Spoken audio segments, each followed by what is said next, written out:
ॐ भूर्भुवः स्वः तत्सवितुर्वरेण्यं भर्गो देवस्य धीमहि धियो यो नः प्रचोदयात्। जय श्री राम मेरे सनातनी बंधुओं।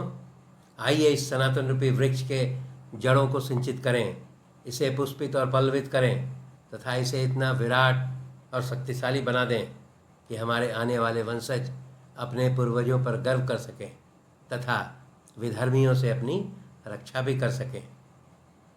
यह रामायण जो है वो एक कोई धार्मिक पुस्तक नहीं है, बल्कि ये हमारे गौरवशाली जो पूर्वज थे उनका गौरवमयी इतिहास है। अतः इसे हर सनातनी को इसका ज्ञान होना आवश्यक है, खास करके युवा वर्ग को तो इसकी जानकारी अवश्य होनी चाहिए। पिछले अंक में हम लोगों ने अध्ययन किया कि सुग्रीव के निर्देश के आलोक में अंगद के नेतृत्व में और सभी महत्वपूर्ण जो वानर सैनिक थे, जिसमें हनुमान, जामवन, तार इत्यादि बहुत सारे जो महत्वपूर्ण वानर सैनिक थे, उनके साथ सीता की खोज में दक्षिण दिशा की ओर बढ़ते हैं। दक्षिण दिशा में सर्वप्रथम उन्हें विंध्याचल पर्वत रास्ते में मिलता है। विंध्याचल पर्वत पर जंगल जो है बहुत घना है और वहाँ कोई जल स्रोत नहीं है, कोई पशु पक्षी भी नहीं है और वो काफ़ी बीहड़ जंगल वहाँ पर सभी वानरों को मिलता है, जहाँ वे सीता की खोज करते हैं। परंतु अंत में वो भूख प्यास से काफ़ी थक जाते हैं और उसके पश्चात उन्हें एक गुफा दिखाई पड़ता है, जिसमें उन्हें ये महसूस होता है कि यहाँ जल स्रोत उपलब्ध है। इसलिए सभी वानर जो है वहाँ उस गुफा में प्रवेश करते हैं। वहाँ एक तपस्विनी महिला मिलती है, वो बताती है कि ये मायासुर का ये गुफा है और मैं इस गुफा की रक्षा करती हूँ। और वो सभी वानरों को जो है उचित फल फूल से और जल दे करके उन्हें संतुष्ट करती है और उनके यहाँ आने का कारण पूछती है। और इसके पश्चात सभी वानर जो है भोजन के पश्चात जब संतुष्ट हो जाते हैं तब उन्हें यह भान होता है कि सीता का खोज करने का समय है वो बीता जा रहा है। इसीलिए वो उस तपस्विनी से कहते हैं कि वो उन्हें गुफा से बाहर निकाल दे और वो तपस्विनी इन सभी वानरों को उस गुफा से बाहर निकाल देती है। इस अंक में हम लोग किष्किंधा कांड के 53, 54 और 55वें सर्ग के बारे में अध्ययन करेंगे। उस गुफा से जब निकल कर के सभी वानर बाहर आते हैं तो वो सभी वानर जो है ये विचार विमर्श करते हैं कि सुग्रीव के द्वारा जो 1 माह का समय दिया गया था वो तो उस गुफा में रहते हुए बीत गया है। और वो फिर ये बोलते हैं कि हम लोग का समय व्यतीत हो गया है। और उसमें फिर अंगद जो है वो बताते हैं कि ये अब वसंत ऋतु आ गया है और हम लोगों को सीता की खोज अब तक कर लेनी चाहिए थी। और सुग्रीव ने जो है हम लोग को जिस कार्य के लिए भेजा था और 1 माह का समय बीत जाने के बाद भी हम लोग उस काम को नहीं कर सके हैं। इसलिए वो अंगद बोलते हैं कि हम लोग अगर वापस बिना सीता की सूचना लिए हुए जाएंगे तो अंगद जो है एक क्रोधी राजा है और हम लोग का वो वध कर देंगे। इसीलिए अंगद जो है इस प्रकार का सलाह देते हैं कि मैं जो है अब किष्किंधा नहीं जाऊंगा। और वो बोलते हैं कि मैं अब यहीं पर उपवास करके अपना प्राण त्याग दूंगा। वह यह भी बोलते हैं कि श्री रामचंद्र जी जो है वह भी सीता के बारे में अगर कोई सूचना हम लोग लेकर के नहीं जाएंगे तो वो भी जो है हम लोग का वध कर देंगे। इसीलिए अंगद ये बोलते हैं कि अब हम लोग को अपने पत्नी और पुत्र और राज की चिंता छोड़ करके यहीं पर प्राण त्याग देना चाहिए। और उसके बाद वो ये बोलते हैं कि सुग्रीव जो है वो हमारे हमसे शुरू से बैर रखे हुए हैं, उन्होंने मेरे पिताजी का वध कर दिया है और मुझे अभी भी मन से युवराज के पद पर उन्होंने सुशोभित नहीं किया है। और इसलिए वो अंगद जो है वो काफ़ी निराशा भाव में आ जाते हैं और वो कहते हैं कि अब मैं लौट करके किष्किंधा वापस नहीं जाऊंगा और यहीं पर मैं अपना उपवास करके और अपना प्राण त्याग दूंगा। इसके पश्चात उनके समर्थन में एक और वानर आ जाते हैं जिनका नाम है तार।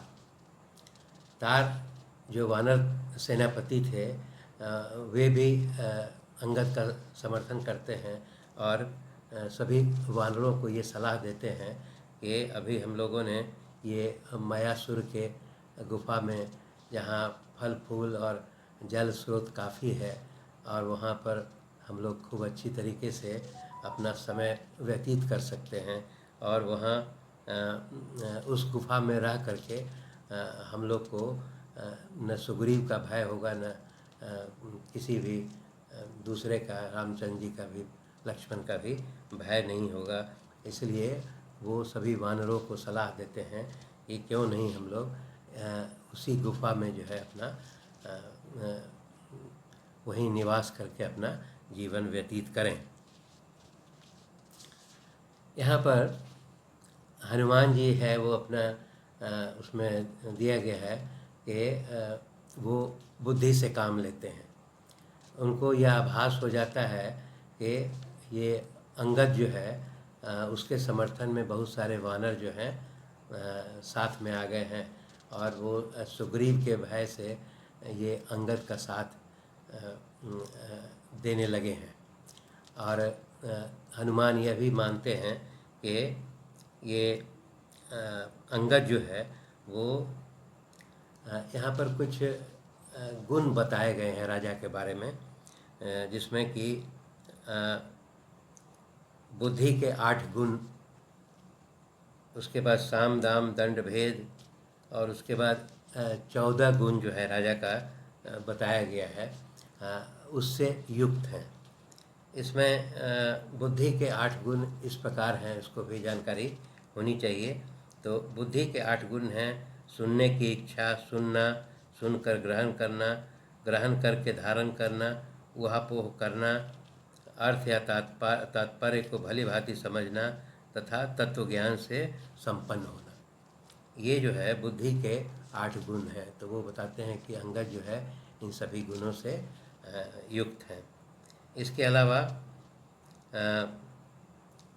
साम दाम भेद दंड, ये जो है 4 जो नीति शास्त्र बताए हैं उसमें ये सभी गुण जो है वो अंगद में हैं। इसके बाद और 14 गुण बताए गए हैं, जो 14 गुण इस प्रकार इनको जानकारी लेना चाहिए। तो 14 गुण हैं: देश काल का ज्ञान, दृढ़ता, सब प्रकार के क्लेशों को सहन करने की क्षमता, सभी विषयों का ज्ञान प्राप्त करना, चतुरता, उत्साह या बल, मंत्रणा को गुप्त रखना, परस्पर विरोधी बात न करना, शूरता, अपनी और शत्रु की शक्ति का ज्ञान, कृतज्ञता, और उसके बाद शरणागत वत्सला, अमरशीलता एवं अचंचलता, स्थिरता या गंभीरता। तो ये हनुमान जी ये बात को समझ जाते हैं कि अंगद जो है बहुत गुणवान है और वो बाली का पुत्र है। और अगर सभी वानर जो है अंगद का साथ देने लगेंगे तो इसमें सुग्रीव को भविष्य में हानि हो सकती है। इसीलिए वो थोड़ा तर्कशास्त्र से ये का प्रयोग करते हुए अंगद को श्री रामचंद्र और लक्ष्मण और सुग्रीव का भय दिखाते हैं। तो बताते हैं कि अगर तुम इन दोनों से विरोध करके और यहाँ पर रह जाओगे तो भविष्य में जो है जितने तुम्हारे ये बहुत सारे वानर हैं, जिसमें मैं भी हूँ और जामवंत है और जितने भी हैं, वो सुग्रीव को छोड़ करके तुम्हारा साथ नहीं देंगे। और फिर वो ये बताते हैं कि तुम ये समझते हो कि इस गुफा में रह करके तुम सुरक्षित हो जाओगे। तो वह यह भी समझाते हैं कि लक्ष्मण और श्री रामचंद्र जी के द्वारा ये इन गुफाओं का भेद करना जो है वो बहुत कठिन नहीं है।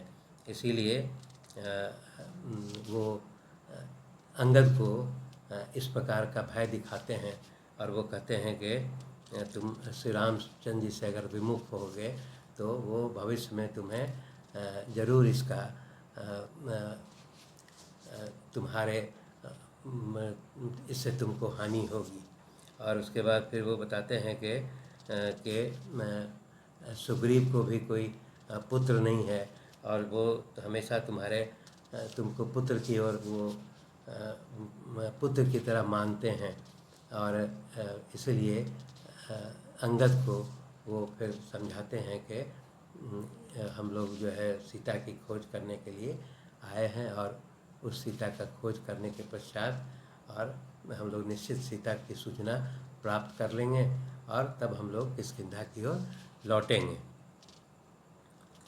उसके बाद फिर वो यह भी समझाते हैं कि फिर भी जो है कि पहले जो है वो सुग्रीव जो है अंगद जो है वो आसानी से हनुमान जी का बात नहीं मानता है। वो कहता है कि मैं कैसे मान लूँ कि सुग्रीव जो है हमारे हितैषी हैं, क्योंकि उन्होंने अपने बड़े भाई का वध करवा दिया है और उसके बाद फिर वो महारानी जो है उनको भी अपने पास रख लिया है। और उसके बाद वो यह बोलते हैं कि सुग्रीव जो है वो किसी दूसरे या भाई के पुत्र को अपना पुत्र कैसे समझ सकता है। इसीलिए वो बोलते हैं कि सुग्रीव जो है सठ है, क्रूर है, निर्दयी है और वो निश्चित तौर पर जो है मुझे जो है वो दंड देगा और मुझे बंधन में या कारावास में डाल देगा। इस तरह की आशंका वो करते हैं और इसलिए वो फिर बोलते हैं, प्रतिज्ञा भी करते हैं कि मैं प्रतिज्ञा लेता हूँ कि मैं किष्किंधापुरी नहीं जाऊँगा और यहीं अपना प्राण त्याग दूँगा। इस प्रकार ये कहने के बाद जो है जब अंगद जो है इस प्रकार का वो अपना प्राण त्याग करने के लिए और वहाँ पर बैठ जाते हैं तो उनके समर्थन में बहुत सारे जो वानर हैं वो